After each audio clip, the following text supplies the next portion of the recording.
Hi, welcome to Market Update for July 14th. Well, as we finish the first full week of July, this is the second half of the year, the third quarter, a lot of questions still remain over the marketplace. Now, one of those questions, of course, revolves around the domestic politics. We have always said that we are a headline-driven market.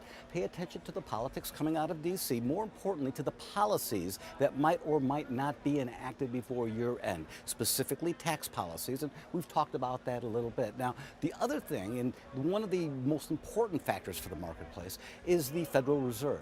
Now, remember, this is a Fed that has told us that we're going to be fairly aggressive and normalize interest rates over the course of the year. Now, what has happened, especially with today's inflation data, is that the Fed has now come to the realization that inflation is nowhere near where they thought it would be. Now, what's that mean? Well, it means that there are some disinflationary pressures that seem to be driving the Fed's policy.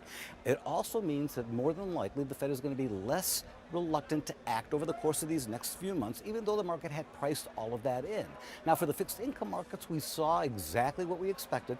The markets went back down and no longer have started to factor out some of those big hikes. But more importantly for stocks, and what we want to pay attention to, is how the Fed being less aggressive throughout the course of the year is going to affect the appetite for risk. Remember, we have watched data be a very important part of what the Fed does. Let's see if data is also a very big part of what stock traders do. This is Jack Barugian from the CME Group in Chicago.